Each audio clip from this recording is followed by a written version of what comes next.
Hey everybody, I am joined by Danny Doring right now. You know him from his time in ECW. Coming up this weekend, he has a shot at the ISPW Championship. He's going to be facing off with Bull James at Christmas Chaos. How you doing today? I'm doing great. How are you doing today? Good, good. Like you mentioned a few moments ago, just trying to get through the day, finish up. Yes, sir. That's what it's all about sometimes. Yep. So you have this title match. I want to start by talking about that. You attacked Bull James. There's some real life elements in that, but then there's a promo that was posted afterwards, and just talking about why you attacked him, and it's. Is it different for you cutting promos for social media just because you were geared towards television and live events when you were starting out with ECW, but this is reaching a new audience, or at least more opportunity to see it, because when it aired on television, it was kind of like it aired in syndication and then it was gone. But do you look at the presentation any differently now that you have an option to really sell a story on social media? Well, there's a lot of different aspects to that. So, I mean, normally, back in those days when I was doing it for TV, it was under direction. So very character driven, almost scripted to a point. It was very little wiggle room for us to be creative in those days. And obviously, even for a guy like Roadkill, who obviously knows more than one word. But with this new age and social media and everything and the fact that I don't really have any restraints on what I can do creatively. So it's just kind of like, this is where we're doing, this is the direction we're going. Here's the ball. And so in that respect, I kind of can just be creative. And what we did after the show was, after the matches, I wanted the camera directly on me post match. It wasn't an hour later or pre-tape or anything. I wanted to almost, I don't want to use the word method acting, but I like to be in that moment. That way I can feel what I'm doing in that moment. So I think comes across more genuine and creative in that moment. And that's kind of been the freedom that I've been able to go with in this new age era of social media promos. Trying to stay away from doing them in my car like everybody else does. That's what I see in my timeline a lot. It drives me crazy. I do see that a lot. I assume that like me, they live in noisy houses with kids, and that's like the quietest place they can go. So I don't criticize too much, but I certainly think maybe a backdrop or something might help sometimes. Yeah, I just feel like it's overdone. Like for a quick PSA for a show, yeah. But I feel like almost everyone I see online is somebody driving to the grocery store to get something in me. Oh, by the way, here's my wrestling promo. Here's my thoughts on my opponent this Friday night. You know what I mean? Yeah. But Yeah. I just think it takes away from the making it special for the consumer, the audience, the people that we're trying to entertain and reach. And I still have a little bit of an old school mentality that way, in that I like to keep it kind of, try to make it as special as I can for that person, to have them, whatever money they spent on a ticket to see whoever they came to see, and I try to make them make it a special moment for them, something that they'll grow up and maybe they'll take and remember forever, like I did when I saw my first show as a kid. Yeah. And one other thing I noticed, ISPW's billing you under your real name. Some people might not know that Doring's not your real last name. Just kind of like you said, Roadkill knows more than one word. Maybe people don't know, maybe people don't know Doring's not your real name, but can you just talk about why the switch, and maybe like where did Doring come from in the first place? Doring was a vehicle to get me on TV. I came up through ECW. I didn't come up through the independents. I went to the ECW school. So I was born and bred cut my teeth through that organization, the people involved with it. So, after being in Team Taz, Doring was a way to get me on in the ring in front of people. So when I would just do my basic move set that I was learning at the school, and for an ECW audience, that was boring. Nobody wanted to see snapmares and chin locks and headlocks and top wrist locks and stuff. So when I would do those things, they would chant boring, and as the character went, I would acknowledge that they were screaming my name, and then I would get beat by whoever's finisher or roll up or what have you. So it was just really a vehicle, and as I progressed, and as the character progressed, and as we progressed as performers, we just kept the name and tweaked some things and switched some things around. Danny Morrison is my real name. That's the name that I used, for everything early on in my career when I was doing some stuff, early matches, and anything I've done, athletically is, my real name. And I have a pretty good athletic background. So, and a pretty accomplished athlete. So I'm going back to that because I feel like the fact that I can still do what I can do at the level I can do it at, it's commendable. And that's not ego. That's just how I feel. And I feel like the ECW thing is cashing in, is cheap heat, is a low hanging fruit. I just feel like, I don't even have it on my Twitter handle really. I don't claim that. I just feel like I want to be, these last few years I do anything in professional wrestling, I just want to do it as myself and not a name in ECW, or especially the character that I played in ECW. So I'm just kind of going in a different direction. And ISPW came up to me with the idea, and I was kind of like, let's go with it. Let's really run with it and see where it goes.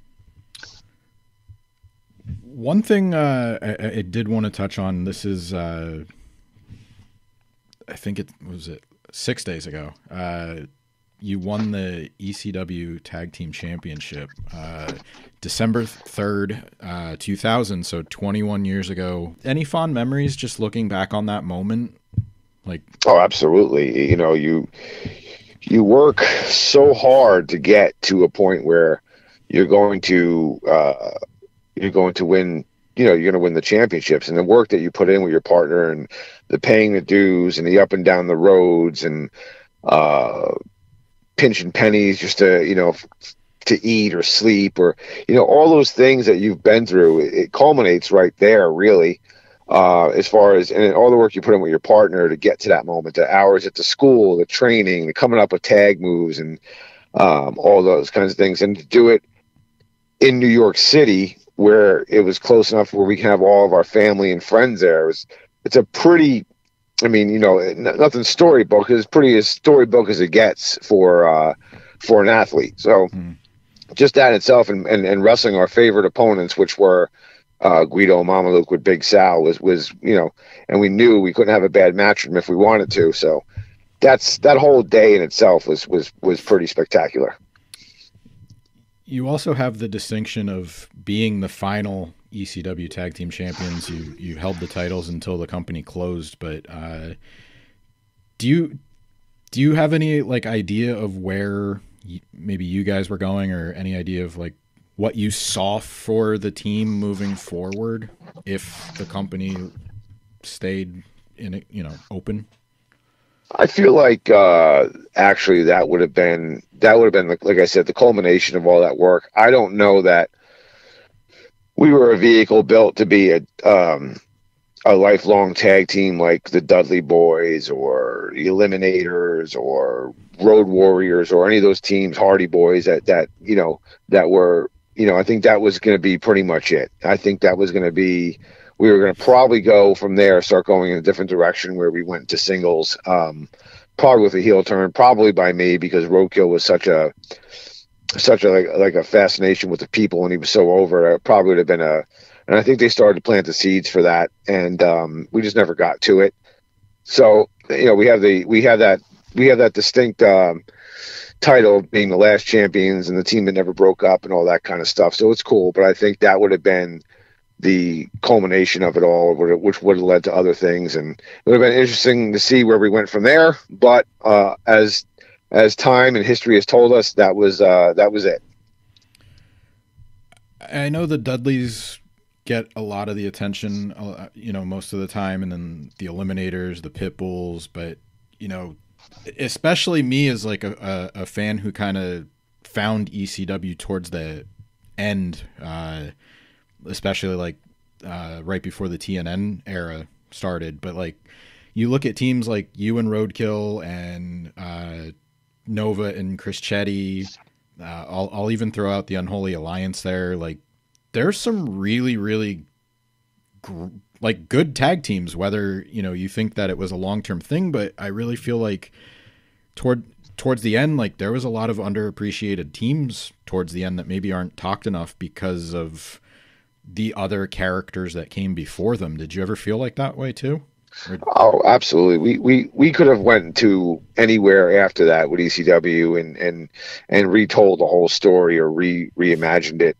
But the tag teams at that time were tremendous tag teams. You had, like you said, Unholy Alliance, who we were supposed to wrestle at the next pay-per-view, which I thought would have been spectacular. You had the FBI still there. You had the Baldies. You had just a bunch of teams that were just like, you had Christian York and Joey Matthews coming up from the bottom, and we all know Joey Matthews went on to be a tremendous tag team wrestler in his own right. So I mean, there was a lot of stuff going on there that if the company would have survived, there would have been a lot of direction for us to go. But like, I think if ECW would have carried on, I don't know that we would have been Roadkill and Danny Doring would have been a long running team at that point, because we had been together for so long, and I think we just would have went different ways. But if we would have went somewhere else, I think we could have retold that whole story from scratch and did it all over from the bottom up. But again, as history's told us, it is what it is, and we are where we are. We got together for Christmas Chaos. That's the upcoming event. I'll close it with this. Probably the most fun question so far. But what's your favorite Christmas movie? That's a good one. I'll put you on the spot. Christmas Story. I'm showing my age. A Christmas Story. Hey, it's a solid pick. I gotta say, man, like Elf is up there, and every is up there. But I gotta tell people, this is not a popular choice, and a lot of people will come down to me at this, but Friday After Next is a very underrated Christmas movie. I don't care what anybody else says. I watch it at least 10 times a season. What about you? I like it. I go with Home Alone for my top pick, and then I always say Jingle All the Way, but Elf, I'll agree with you there. And Friday After Next is, that's an underappreciated one too. It is a Christmas movie. I'd argue it's the best of the three. The best of the three Friday movies, and that also gets me in a lot of arguments with people. But I'm an outlander that way. I really think that's not even a joke. I really feel I actually just enjoy the Friday movies. I enjoy I enjoy the first one, which everybody loves the most, the least. Just like I'm a Leprechaun guy as far as horror movie classics go. That's just who I am. I just feel that, Michael Myers and Jason and, they have no personality. They got no charisma. It's hard to get behind a guy like that. He just hatches people up. What are we doing? Draw me in, man. Give me something. Give me some personality. Give me some Freddy Krueger. Give me some Leprechaun. That's just how I swing things, But so I just feel like as far as that goes, and there's some other holiday movies. I'm probably forgetting a few that I enjoy, but those Christmas Stories always been top notch in my house. Yeah. I every year, no matter what, I'll put it down and at least try to watch, whether I make it through a whole showing on TNT or not.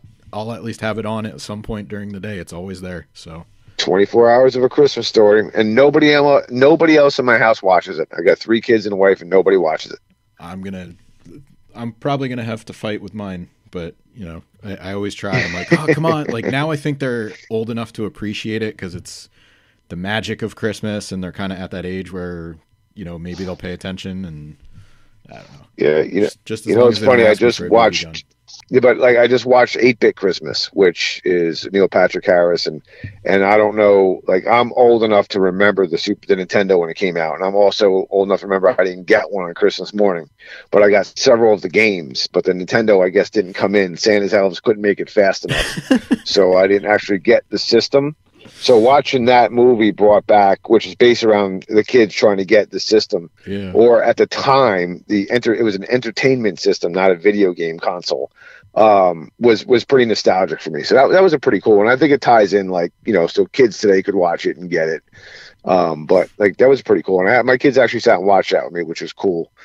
But yeah, so that was a pretty decent little newish, I guess, Christmas movie or holiday movie, however you want to say it. Yeah, that's on. I have it on my queue. It's on HBO Max, so I'm hoping to catch that out soon. Christmas Chaos. You could check Danny Doring out. Danny Morrison facing superstar Danny Morrison. I'm going to call my shot like I normally do. I've done it my whole life. I always did what I said what I was going to do. And this Friday night, Butler, New Jersey, I'm going to take away the ISPW Heavyweight Championship from Bull James, and it will be mine. Lock, stock, and barrel, baby.